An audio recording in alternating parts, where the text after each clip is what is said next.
દુનિયાની શરૂઆત કેવી રીતે થઈ, પરીક્ષિતનો પ્રશ્ન તો જગતની ઉત્પત્તિ કેવી રીતે થઈ, એનું પોષણ કેવી રીતે થાય, એનો નાશ કેવી રીતે થાય. જય અને વિજયની કથા આવી, હિરણાક્ષ અને હિરણ્યકશ્યપ, કશ્યપ અને દિતિની કથા છે. પ્રાતકાળ અને સાયંકાળ બે વખત શાસ્ત્રોએ આપણને ભગવાનનું નામ લેવાનું કહ્યું છે. એનાથી બધા લેવાય તો સારું છે, પણ કમસે કમ બે વખત લો. સંધ્યાકાળ જેને કાળ કહેવાય છે. મનનો કારક કોણ છે? ચંદ્ર છે. અને બુદ્ધિનો કારક કોણ? તો સૂર્ય છે. એકનો ઉદય અને અસ્ત એ સમયને અંધકાર કહેવાય છે. તો આપણું મન એ સમય બગડે છે.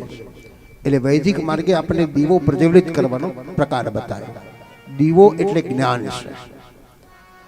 હવે આપણે છટકબારીમાં આવી ગયા, બજારમાં આવીએ, બગીચામાં આવીએ, ટ્રેનમાં આવીએ, ક્યાં દીવો બત્તી લેવા જઈએ? તો એક દીવો હજુ આપણી પાસે છે, અને તે ભગવત નામ સ્મરણ રૂપી દીવો પ્રજ્વલિત કરો. પ્રાતકાળ અને સાયંકાળ, નહીં તો મન બગડે છે. દિતિના મનમાં વિકાર આવ્યા. કશ્યપે સમજાયું, દિતિ આ સમય ભક્તિ કરવાનો છે, ભોગ ભોગવાનો નથી. સમાજ સ્વતંત્રતાનો શાસ્ત્ર વિરોધ નથી કરતો, પણ સ્વતંત્રતામાં સ્વચ્છંદતા જે આવી છે એનો શાસ્ત્ર વિરોધ કરે છે. ક્યાં શું કરાય, ક્યાં કેવી રીતે કરાય, ક્યાં ન કરાય, એનું આજે આપણને વિવેક જ નથી, અને આપણે બધા સ્વચ્છંદ બની ગયા છે. પરિણામે તકલીફો આવે છે. કશ્યપે સમજાવ્યું, દિતિ આ સમય ભોગ ભોગવવાનો નથી, ભક્તિ કરવાનો છે. દિતિ ન માની. પરિણામ એ આવ્યું, જે ગર્ભ રહ્યો એ રાક્ષસ બાળકો થયા. સંતાન વિકૃત કેમ આવ્યા? સંતાન અપંગ કેમ આવ્યા? સંતાન મદબુદ્ધિ વાળા કેમ આવ્યા? સંતાન જ્ઞાની કેમ પ્રાપ્ત થયા? એ માની કળા છે. એ સમયના વિચારો, એ સમયનું વર્તન, અને એ પ્રમાણે સંતાનો પ્રાપ્ત થતા હોય છે. દ્વિતીય વિકાર પરિણામ એ આવ્યું કે બે રાક્ષસ બાળકો જન્મ્યા. ઋષિએ કીધું તે ભૂલ કરી છે ને તને બે રાક્ષસ દીકરા થશે. દ્વિતીય કયો ઉપાય કર્યો? દ્વિતીય કયો પ્રયોગ કર્યો? તો સ્ત્રીના માટે સર્વેશ્વર કોણ છે? અને પતિના માટે કોણ છે? તો એની પત્ની છે. પણ ઘરના દેવને ભૂખ્યા મારીએ, બહારના દેવને રીઝવવા જઈએ તો કયો દેવ રીઝાય? ઘરની માને 500નો સાડલો નથી પહેરાવી શકતા, અને બહાર જઈને 5 લાખની સાડી પહેરાવા જઈએ તો કઈ માં ખુશ થાય? સમાજે વિચારવા જેવું છે કે હું મારા મા બાપને નથી પાણી પીવડાવી શકતો, અને બહાર જઈને દૂધથી અભિષેક કરીને ભગવાનને ખુશ કરવા જેવું થતું હશે? ભગવાન, તમે લગ્નના મોહરામાં આવો ત્યારે તમને કેવું માન પાન શાન, તમારા થાળી મૂકીને તમારા ચરણ ધોડાવે છે. એ કયા ભાવથી? તમે કોઈ સામાન્ય નથી, તમે નારાયણનું સ્વરૂપ છો. પછી નારાયણ જેવા થઈને રોજ રોજ પૂજાઈએ, પણ પછી આપણું નામ બીજી વાર બદલી જાય, જમ થઈ જાય. પહેલા રાજા હતા, પછી જમાઈ આવ્યા, અને હવે જમ જવા દે ને, નામ દેવા જેવું જ નથી. કારણ આપણે બદલી ગયા. નહીં તો આપણે તો રાજા જેવા હતા.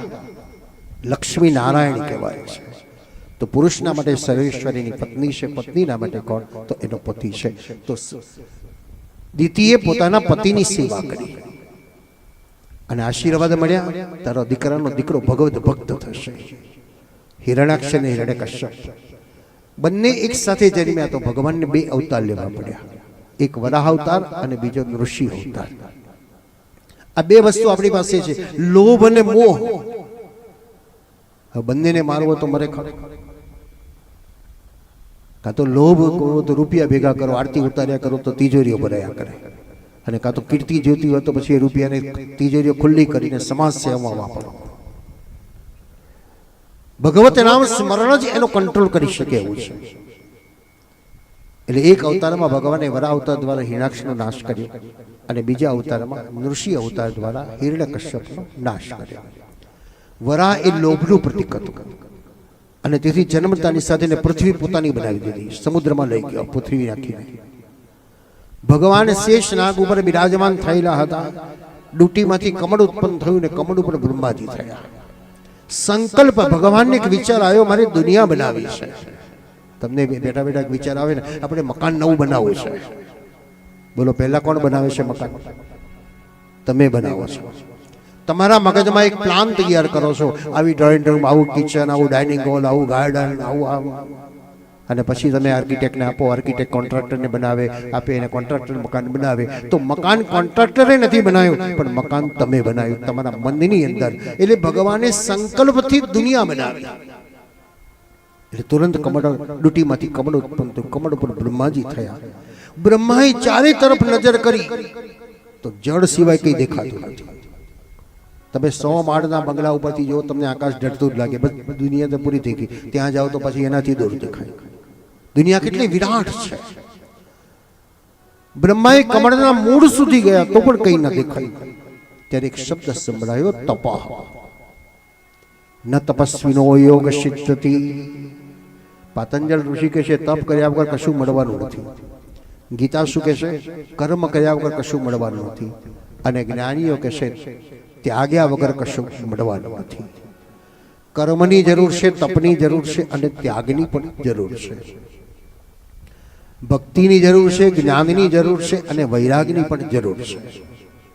તો સુશોભિત બની શકાશે.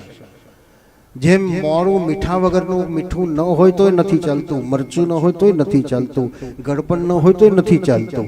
એ ત્રણેય મિશ્રિત થાય છે તો મધુર જેમ દાળ બની જાય છે, એમ આ ત્રણેય વસ્તુ આપણા જીવનમાં હોય તો આપણે પણ મધુર બની શકાય.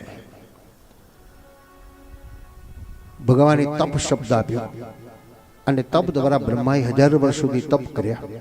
આંખ ખોલીને જોઈએ તો ભગવાન દેખાયા. ભગવાન કીધું જાઓ દુનિયા બનાવો. ભગવાન દુનિયા ક્યાં છે? ક્યાં ગઈ દુનિયા? અરે આપનો સેવક હિરણ્યાક્ષ એને પૃથ્વીને પોતાની બનાવી દીધી, દબાવી દીધી છે. એટલે ભગવાનને બ્રહ્માને એકદમ છીક આવી અને છીકમાંથી નાનું સરખું એક વરાહનું બચ્ચું પ્રગટ થયું. બોલો, ભગવાને પહેલો ક્યાંથી જન્મ્યો? તો બ્રહ્માના નાકમાંથી. એક ભગવાન ઋષિનારાયણ ક્યાંથી જન્મ્યા? તો થાંભલામાંથી. બોલો, આ શક્ય છે? પણ જ્ઞાનમાં વિજ્ઞાન સમાયેલો છે. બુદ્ધિનો ઉપયોગ ભગવાને કર્યો છે. તમને કોઈએ ફોન કર્યો કે ભાઈ જલ્દી આવી જાઓ. બોલો, પ્રેમ હશે તો તમે શું કરશો? શોર્ટ કરશો ને ભાઈ, શોર્ટકટ ટૂંકા રસ્તે લઈ જાય. અને પ્રેમ નથી તો શું કહેશો? હું તો બહારગામ છું. ભગવાનને પોતાની પ્રિયતમામાં એટલો પ્રેમ હતો અને તેથી ભગવાને વિચાર્યું મારે શોર્ટકટમાં જવું છે. પૃથ્વી ક્યાં છે મને ખબર નથી, પણ પૃથ્વીનું ગંધ તત્વ છે અને ગંધ પારખવાનું કામ કોનું છે? નાકનું છે. આપણે રસ્તા ભૂલી જઈએ છે, પણ બોલા ગાયો કેમ રસ્તા નથી ભૂલતી? અને ગમે ત્યાં મૂકી આવ્યો તે ફરતી ફરતી પાસે એને ઘેર કેવી જતી રહેશે? કારણ એની ધ્યાનેન્દ્રિય બળવાન છે, એની સૂંઘવાની શક્તિ બળવાન છે. કૂતરાએ તમને એકવાર સૂંઘ્યું, તમે એને રાખ્યું છે, પછી એને બહાર મૂકી આવો ને કંઈક દેખાવો તો તમારી સ્મેલ શોધીને કૂતરો કેવો આવી જાય છે.